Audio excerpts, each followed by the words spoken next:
You are listening to MINDSHOCK.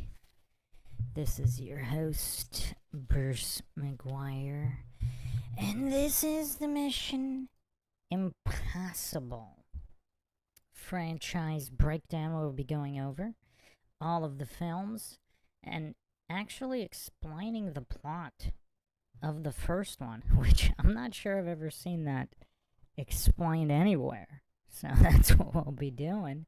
Ranking the movies, going over the stunts, etc., including the new ones. Spoiler alert, we will be going over the latest two, Dead Reckoning, for those who haven't seen that, and Final Reckoning, the supposedly last one and most recent. All in typical Mindshock fashion, with logic and reason at the forefront, attempting not to fall for any logical fallacies, unlike pretty much everything out there in the mainstream and not in the mainstream in various corners of the interwebs. If you want to help support the podcast, you can donate to our PayPal. Check the link in the description. Make sure you subscribe, like, and share. Twitter, Facebook, Reddit, and Patreon. You could also become a YouTube member right here on YouTube. Help support the channel that way. Make sure you're subscribed. And if you're not getting the notifications, just sign up for Patreon. Even the free tier will give you all of the notifications. So we will start off with the first film. Or should we rank them first? That's a tough one. Let's go over the plot of the first film, actually, just to get that out of the way. As I'm not sure I've ever seen an absolute complete breakdown, including all the twists and turns. Because the first movie, I mean, I don't consider myself a dumb individual. I can usually follow the plots of movies, and even complicated movies like Inception. I think I have them covered pretty well, but the first Mission Impossible, I have to say, it's really up there in terms of cerebral, confusing, complex, complicated films. I'm not sure anybody fully figured it out as they were watching the first time. Now, I actually saw it in the theater when it was released, the very first one. And no, I did not know exactly what was going on with that opening scene and the full plot. It's a tough one. It's a tough one. So let's dive into it here. Let's go first to the basic wiki explanation, and then we'll get into the actual details that I'm not sure anybody's ever quite gone into super detail. So, on the franchise itself, Mission Impossible is an American series of action spy films based on the 66 TV series created by Bruce Geller. The series is mainly produced by Tom Cruise, who plays Ethan Hunt, an agent of Impossible Mission Force. The films have been directed, written, and scored by various filmmakers while incorporating musical themes from the original by Lalo Schifrin. Starting in 96, it follows the missions of the IMF's main field team under Hunt's leadership to stop an enemy force and prevent an impending global disaster. The series focuses on Hunt's character, and like the television series structure, is complemented by an ensemble cast such as Luther Stickwell, played by Ving Rhames, and Benji Dunn, played by Simon Pegg, who have recurring roles. And I think Simon Pegg is probably one of the weakest actors in the entire series. I mean, his character is just quite the cliche British comic relief. I mean, he's just all around goofy and not in an entertaining way. The series has experienced generally positive reception, the 16th highest grossing film series of all time, earning over $4.35 billion. So, yeah, interesting. And that's not really an apples to apples comparison because, movies, you have like the Star Trek series, Batman, James Bond, Star Wars. You have all these movies with so many entries. It's not really apples to apples. Like obviously the highest grossing so-called film series is Marvel Cinematic Universe, over 32 billion, but there's 37 movies there. Spider-Man, surprisingly, is the highest. Interesting. Of, under that umbrella. Jurassic Park, only 6 billion? Interesting. Interesting. Anyway, so, okay. Mission Impossible 1, the plot. After finishing a mission in Kiev, IMF agent Jim Phelps and his latest team are sent to Prague to stop rogue agent Alexander Golitsyn from stealing the CIA's NOC, the non-official cover list, which reveals the identities of all their undercover agents in Europe. However, the list is stolen, and the team is killed one by one along with Golitsyn, leaving Jim's point man, Ethan Hunt, the only survivor, allegedly. During a debriefing with IMF director Eugene Kittredge in a restaurant, Ethan realizes that another IMF team was present during the mission, and that the operation was a setup to lure out a mole within the IMF with the help of Golitsyn, who is posing as the rogue agent. The mole is believed to be working with an arms dealer named Max as part of Job 314, or Job 314. Realizing that Kittredge suspects he is the mole, Ethan escapes using a plastic explosive designed as chewing gum. After returning to the Prague safe house, Ethan realizes Job 314 actually refers to the Bible verse Job 314, with Job being the mole's code name. Jim's wife, Claire, who faked her death during the mission, arrives and explains that before his death, Jim warned her that they were compromised, which enabled her escape. Ethan arranges a meeting with Max to warn her that the NOC list is fake and that it is equipped with a tracking device. Despite Max's initial skepticism, they escape a raid by Kittredge's team. Ethan convinces Max that he can obtain the actual NOC list for $10 million and Job's true identity. Ethan and Claire recruit two disavowed IMF agents, high-level hacker Luther Stickel and pilot-turned-traitor Franz Krieger. They infiltrate CIA headquarters in Langley, steal the authentic list in an elaborate heist, and escape to London. Krieger takes the magneto-optical disc containing the list, but Ethan tricks him into giving it up before giving it to Luther for safekeeping. Kittredge has Ethan's mother and uncle falsely arrested to lure Ethan out. After learning about the arrest, Ethan contacts Kittredge from a payphone, intentionally allowing the IMF to trace the call. Jim resurfaces unexpectedly, recounts surviving the shooting, and tells Ethan that Kittredge is the mole.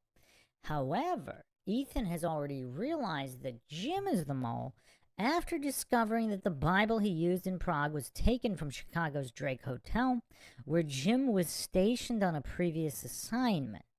Ethan pretends to believe Jim and arranges to exchange the list with Max aboard the TGV train to Paris, secretly inviting Kittredge to the meeting. On the train, Ethan directs Max to the list, and she sends him to the baggage car where the money and Job are located, or Job. Meanwhile, Luther sabotages Max's upload of the list to her servers. Claire goes to the car to collect her share of the money from Jim, but realizes he is Ethan in disguise. When the real Jim arrives and takes the money at gunpoint, Ethan sends a live video of the confrontation to Kittredge, exposing Jim as the mole. Live video in '96. Claire tries reasoning with her husband, but Jim kills her and subdues Ethan. Jim climbs to the train's roof, attempts to flee with Krieger in a helicopter using a rope, but Ethan hooks it onto the train, forcing the helicopter into the channel tunnel. He uses another piece of explosive to destroy the chopper, killing Jim and Krieger. Kittredge takes Max into custody, recovers the knock list from Luther. As he and Luther are reinstated in the IMF, Ethan is unsure about returning to the team. On the flight home, an attendant approaches him and covertly offers him the chance to take on a new mission as team leader. So, okay. Can anyone name a movie prior to this one that's this level of complex? Saihan in the chat saying the output's very low. What about now? How about now? Is the output better? Is your volume cranked all the way up?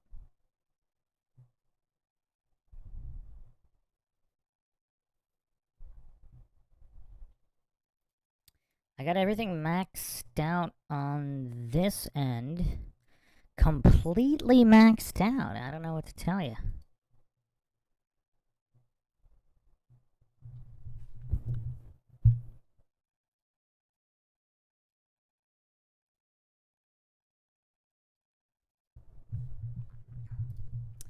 Okay, so yeah, I can't think of a single movie that's more complicated than this that came out before 96.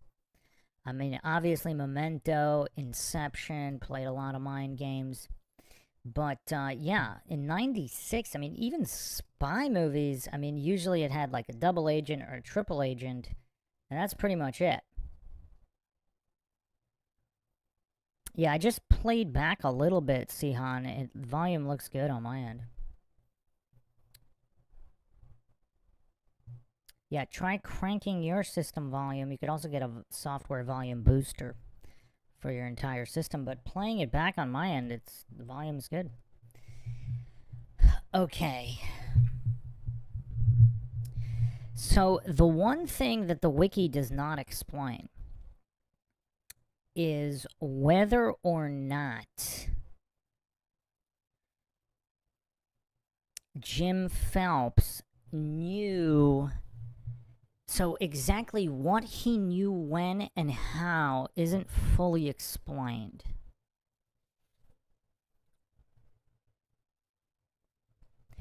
So he would have had to have known the knock list was a fake. There's another mole mission going on. So he needs the real list. So he wanted Ethan to get that.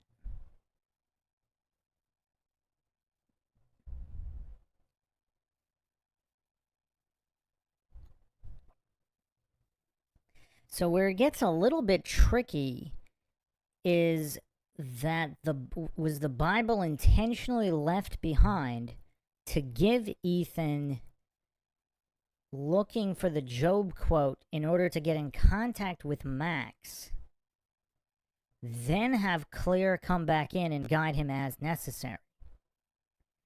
Because apparently Jim had a high level of confidence in Ethan's ability to steal the list and track down Job and have the list delivered to Max. So, I mean, the level of planning here on Phelps's part is actually kind of incredible. Some would say beyond the level of willing suspension of disbelief. So, yeah, that's kind of an issue.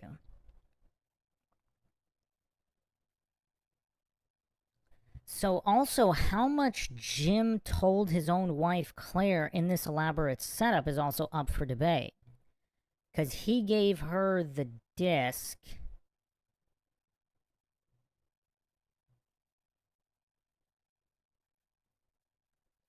Or he gives Max. He needs Max to get the list.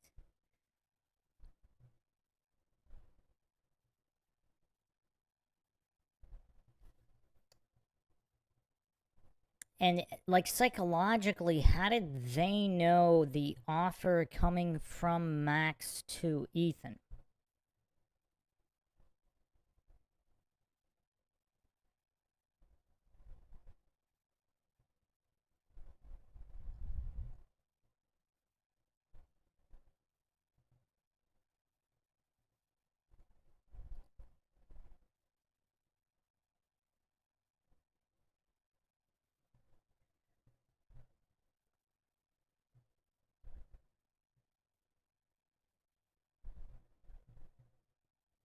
Another curiosity is, if not for Claire's humanity and not wanting Ethan dead, would it's actually Jim might have actually succeeded and killed Ethan.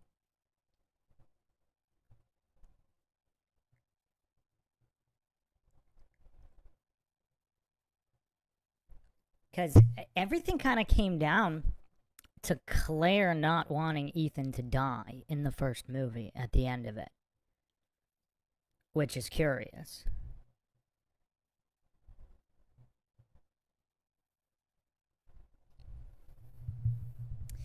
Also, would Jim have overlooked the stamp in the Bible, which kind of led to Ethan figuring out that he was the ultimate mole?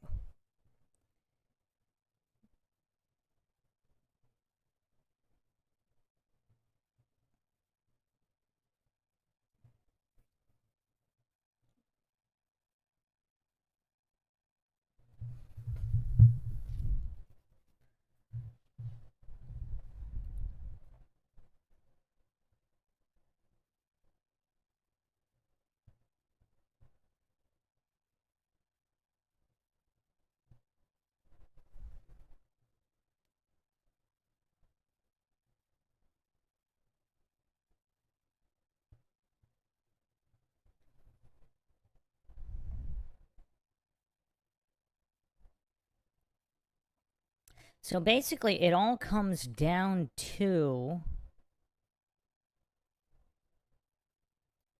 Phelps knowing the entire operation was a mole hunt. And I mean, obviously, the movie doesn't have to reveal everything. Like, he's got inside sources, or however high up he has, whatever.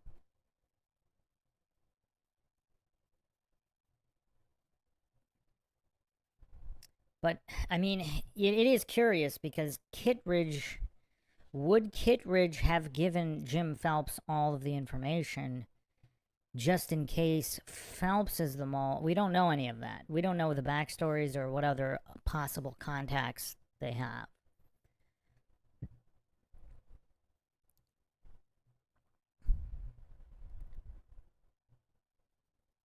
The other thing, if Hunt never, like, if he wasn't realizing he was being framed, would he...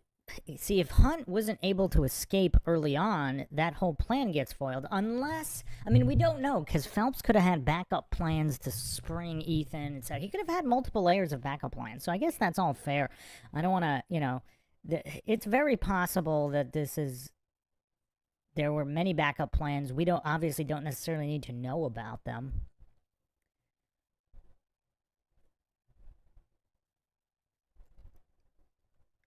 But yeah, anyway, quite the complex film. I think I went into it deeper than anybody else did, right? Oh wow, Chin Chin in the chat says, I've never seen one of those films. Yeah, it's kind of hard to argue that it's not the greatest film franchise. Let's go over all of the stunts of these movies, and then I'll give my ranking. But who would have thought decades ago that Tommy Cruise would be like the last real action star doing real stunts? In the first couple of movies, there's actually a fair bit of green screen, blue screen, but in the past few films, they've kind of moved to doing everything for real, which is quite interesting, especially with Cruise getting up there in age into his 60s. So that's all very, very interesting. This video is So here's a excellent video in the world of stunts. This is from, let's see here, if I can get the name of the channel here for the shout out.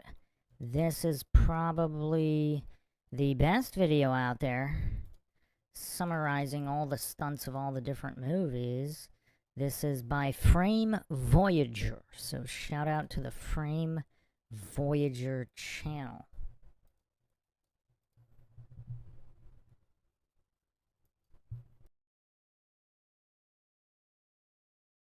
Sponsored by Squarespace. When you think of stunts, it's hard not to think about the Mission Impossible franchise.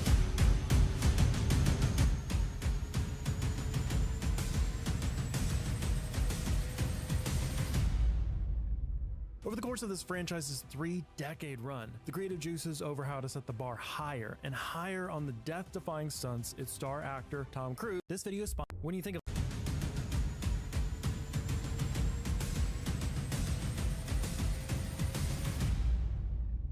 Over the course of this franchise's 3-decade run, the creative juices over how to set the bar higher and higher on the death-defying stunts its star actor Tom Cruise would do never seems to run out. And with the 8th installment and potential final installment of the franchise arriving, let's dive into Mission Impossible's wild world of stunts and take a look at how they pulled off the best from each film.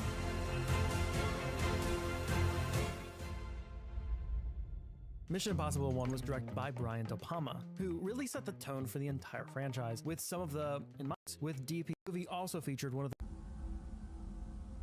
It felt like anything but for Tom Cruise, who on early takes would keep hitting his face on the floor. I mean, he keeps falling, hitting the ground. And hitting his head on the floor, meaning he would just be tilting a little and have to put his hand down. Tom told me that Brian would push him. He would say, "Come on, Cruise, you can do this." They essentially had two guys behind the scenes to lower Cruise up and down, simulating the actor getting almost dropped on the floor in the movie. Quite a simple stunt, but very strenuous for the actor to try and keep his body off the ground while floating. And struggle they did in getting Cruise to not be so top heavy that he would have any chance at all of not hitting his face on the ground. De Palma was about ready to just split the scene into two different shots since they couldn't seem to get it and they had a lot of other pieces to film for the day. Cruise asked the director for just one more take and looked to one of the British production members and asked for some pound coins, which he promptly put inside his shoes, hoping that it would counteract the weight at least some. This time around, Tom Cruise wouldn't hit his face.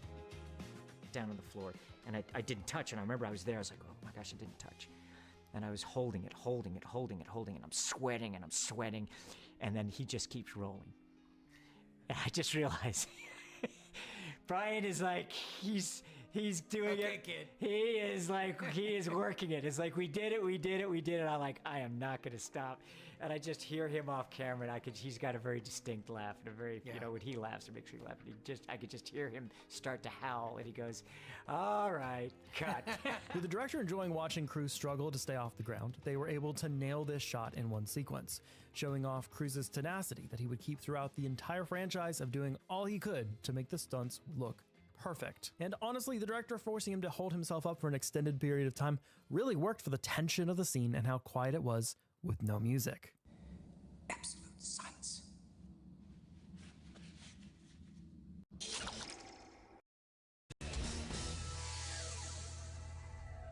Moving on to Mission Impossible 2 and director John Woo, who has a love of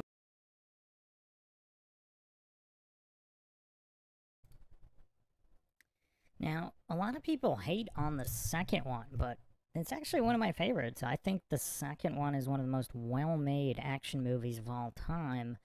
I think most of the hate comes from the fact that it's a departure in tone and style from the first one. So, yeah, but it has so many good set pieces from, the climbing here, the fight scenes and the shootouts, all in very stylish slow motion. Some of the motorcycle stunts, I think, at this point in time in the year 2000, there really wasn't anything like it. I mean, it's actually, there's quite a few stunts in this movie that are just bonkers. And they did use green screen for a lot of it, but a lot of it was also pretty legit. This is already, I think they're going into the third, that's the third movie. So they didn't go through some of the crazy car stunts and the big fight scene at the end with the knife in the eye on the second movie, which is very cool. The third one also gets a lot of flack because it's also has a different tone and style, but it was actually probably my least favorite, but upon rewatching all of them, I kind of like it now.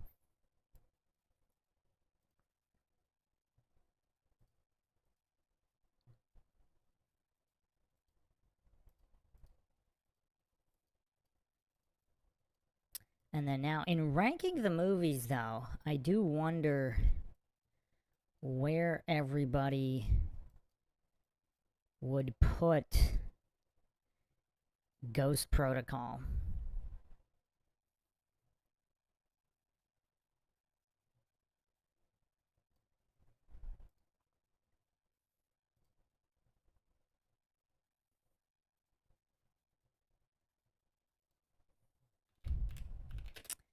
It's tough. It's tough. It might be my favorite.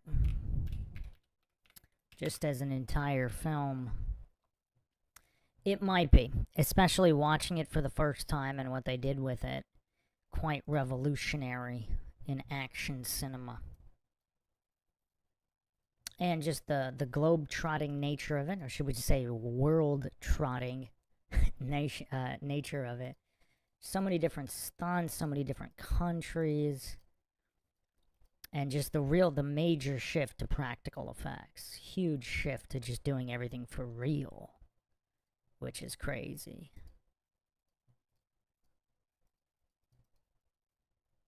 And then, of course, here you have, this stunt is crazy, too. I think he mentioned he had, like, glass contacts or something. Was that for this one or a different one? Where he didn't want to... Yeah, I forget. He's done so many of these crazy stunts in the air, on planes, etc. I mean, it's hard not to respect this guy. I mean, all the Tom Cruise haters can go to town on Scientology, but I mean, how many other actors, even low-budget movie actors, are doing stunts like this? Are putting their life on the line for no good reason at all? So, I don't know. Both Ghost Protocol and Fallout actually have so many crazy stunts and set pieces. I would say those two are my favorite. Factoring in time of release, I think Ghost Protocol, it's kind of hard not to rank Ghost Protocol as number one. Also, the plot, quite interesting. Not as rehashy as some of the other ones, because this is 2011 for Ghost Protocol. Since then, I mean, just the world has expanded, so Fallout, it's kind of, you know, but it was really good too. Rogue Nation, Fallout, both pretty solid. Now, Dead Reckoning also, a lot of people don't like it. I thought it was quite fantastic. A lot of original set pieces too. They built the entire train also and destroyed it. And that train sequence is one of my favorites for sure. I don't know if they're going to show it here. They just did the dirt bike base jump, which is cool. I don't really know why that much hoopla was made about it. I mean, it's cool and all.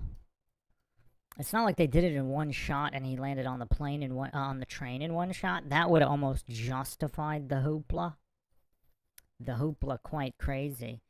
Yeah. Saihan says, Tom Cruise actually believes he can save the world due to his Scientology background. Aaron, from growing up Scientology, loves to ridicule his ego, but he also explains the thinking behind it. Well, at a certain point, I mean, is his ego justified at a certain point? I mean, I don't know. And so Final Reckoning, I actually thought this was the absolute weakest of the entire series. The absolute weakest by the largest margin.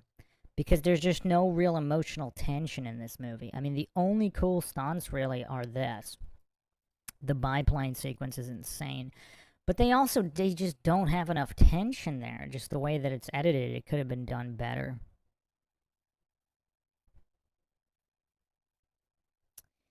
So, yeah, I would definitely rank Final Reckoning as the absolute bottom of the franchise. The editing's all over the place. It's got, like, non-chronological montages.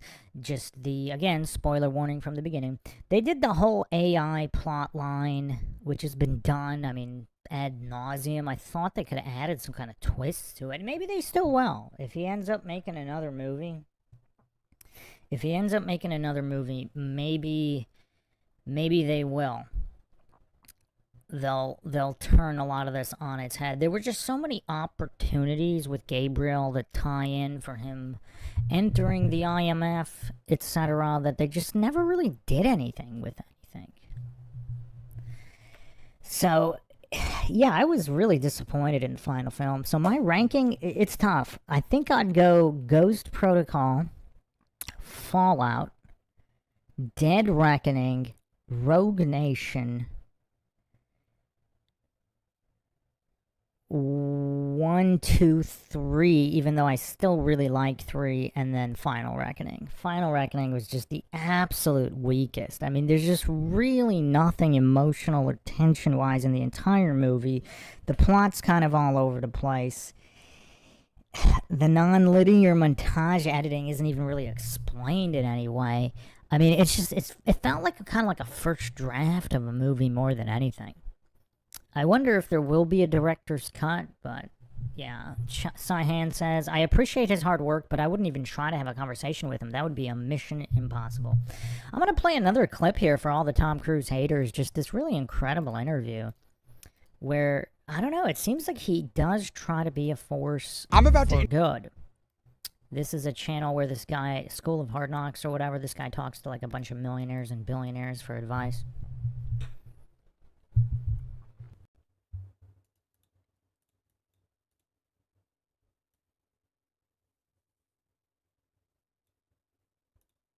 Me doing that. So he would be in the Mission Impossible movies of all time. And here's the thing, guys, Mission Impossible comes out tomorrow. So the fact that we're doing this the day before on his world tour is absolutely crazy. In my home state of Texas, you guys, no better place to do this, man. Shout out to San Antonio, shout out to Texas. But yeah, guys, we'll be linking up with Tom soon, so get ready for this one. James. Hey, James. How you doing, man? It's great to meet you. Great to meet you. How you doing? Great, I'm happy to be here. Oh, thanks for being here, man. Absolutely. Look at this. He was in a helicopter over here directing me doing that. So he would be in a helicopter and he'd open the door. He would hang out the helicopter, and our first date, he always had to remind him to put his seatbelt on. But thanks for being here, James. Thought you'd give you a little insight. Yeah, you know, I appreciate on that. It means a lot. Thank you. No, thank you. What industry did you decide to pursue a career in? Movies, which encompasses almost every industry. I'm here with Tom Cruise. Yeah, man. It's nice to see you. And you've been a top actor for decades. What's been the biggest driving factor of your success throughout your career? I don't know what separates me necessarily. I think everyone has their own things that they're interested in, and it's passion. And finding something, you know, that you're passionate about, that it's not what I do, it is who I am. And so those things that I encourage that in others, and I'm always asking people, what is your passion and why don't you pursue that? And it's my passion to make films, my interest in humanity, my interest in life and how it works, my interest in knowledge, and knowledge that I can apply to attain the goals that I have set for myself and that of my filmmakers together. And I'm just very passionate about learning, very passionate about storytelling. You've become obsessed with all aspects of film and movies. How important was it for you to become obsessed? It's not obsessed, you know, it's interested. You know, obsession can have a negative connotation. It's an interest. You know, as I said, you look at the amount of industries that it takes and encompasses all of life in terms of working with groups, working with individuals, as a producer, as an actor. So it is a passion. It's something that just interests me. So I enjoy learning about it. I enjoy watching films in the theater. I enjoy the crews that I work with and being directed here, you know, with Christopher McQuarrie. And so I love what I do, and I feel very privileged to be able to do something that I love to do and have audiences accept me and want to be entertained by me. When you look at a lot of people, the number one reason I see that they fail is because they don't believe in themselves. But when you look at your career, you've done every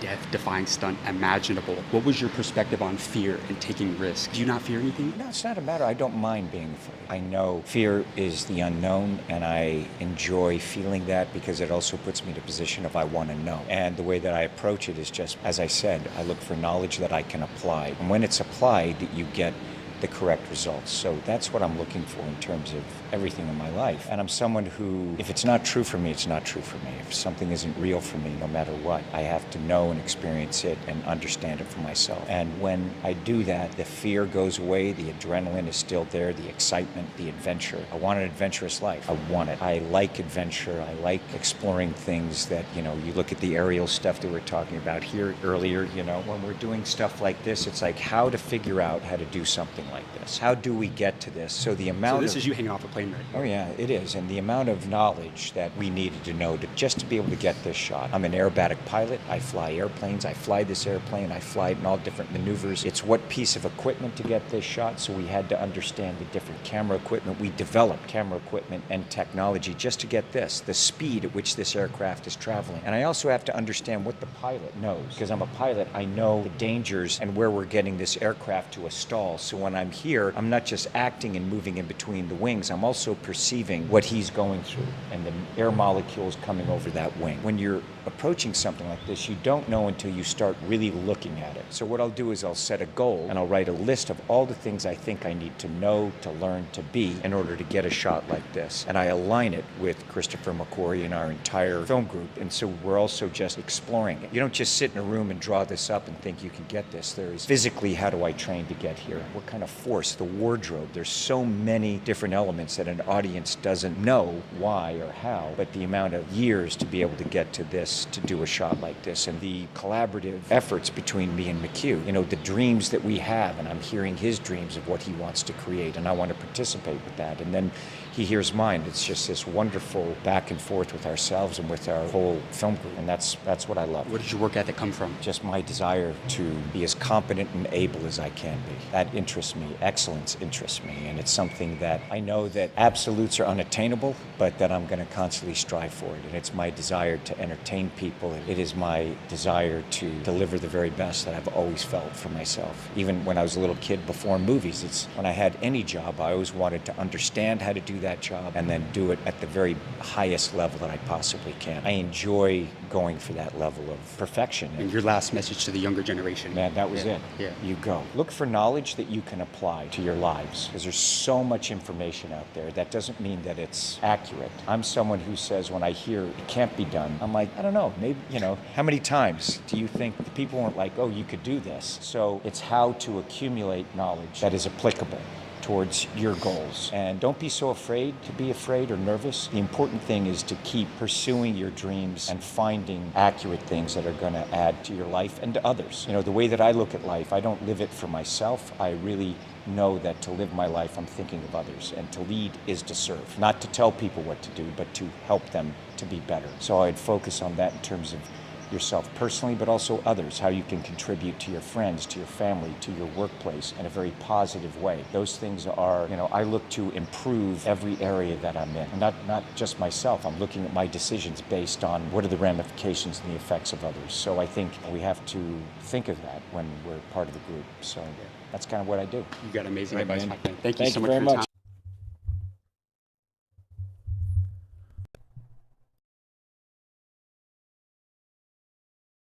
So, who thinks he came off really genuine there? And just generally trying to help humanity?